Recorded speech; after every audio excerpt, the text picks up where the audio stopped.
The Sunday night game flexed into Sunday night, and rightfully so.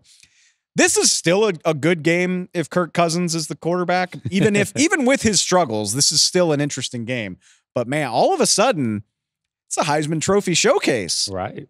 It was a year ago, basically, maybe a year and some weeks. Jayden Daniels beat out Michael Penix Jr. for the Heisman Trophy, and now here they are playing in a playoff-charged atmosphere. Life comes at you fast, I guess. Like I'm so excited to see how these guys handle a moment like this. Obviously, Jayden's been playing all year. Now you add Michael Penix into the mix. I think this is a really cool opportunity to see what these guys are about in like a big pressure situation.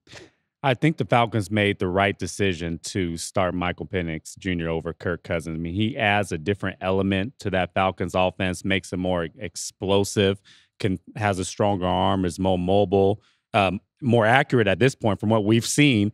And he played pretty well last week. Now, granted, it was against the Giants. They are already making Cabo plans.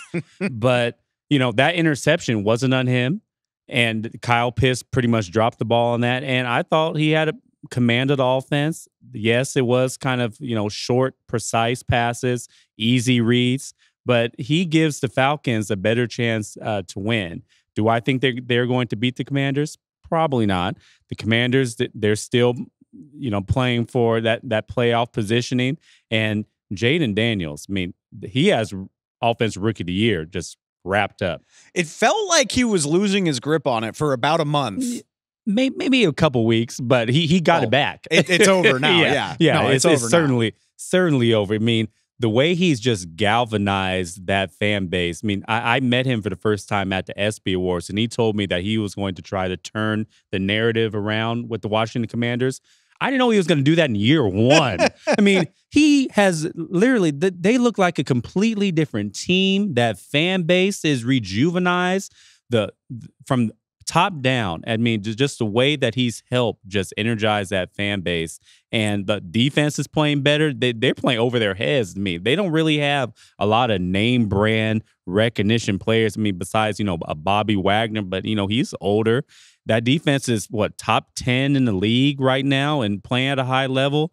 And with their passing offense, he has him. McLaurin is playing well. Zach Ertz looks younger, like Zach Ertz from the Eagles. So yeah, and to me, I do believe the Commanders win that game. It's a game that they both really need, though, because the Falcons, if they lose and the Bucs win, then they fall out of the NFC South first place. So this is a really good game with playoff implication. I just really think that the Commanders, they're kind of that team of destiny and that team that everybody's rooting for. There's so much to like here. And yeah, let's shout them out, because you're so right. Like, there's so many guys on that defense that have played well that continue to fly under the radar. Frankie Louvu got the pick against Philly. That was phenomenal. Dorrance Armstrong and Dante Fowler, the former Cowboys that followed Dan Quinn to Washington, have both had nice seasons. Jeremy Chin's really come on for Washington over the last few weeks. It's so fun to watch, and you're so right. In the offseason, like Zach Ertz and Austin Eckler were the poster boys for this, where you're just like, Zach Ertz, Austin Eckler, and Bobby Wagner. What is this, Dan Quinn's retirement home? And like, all of these guys have been meaningful contributors to a team that they're not officially in the playoffs, but it's starting to feel like a lock. They can lock it up if they win this game. It's a ton of fun, man. And on top of that, you mentioned it, the Falcons need to win to avoid losing the South back to the Bucs. Yeah.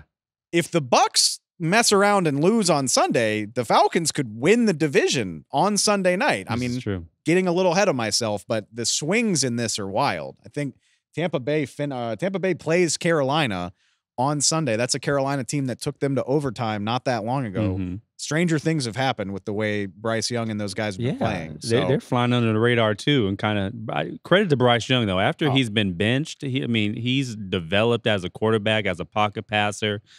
Credit to what they've been able to do too, flying under the radar, as you said. This is the time of year we live for. There's playoff implications on both sides, winning in games. You can lock up seeds. So much to look forward to. And yeah, one more time for good measure, Beyonce at halftime. Like, what's not to be excited about? Tyler, this was a ton of fun, man. I appreciate you stopping by. Hope you have a Merry Christmas, and I'll talk to you soon. Of course. Thanks for having me on. Merry Christmas.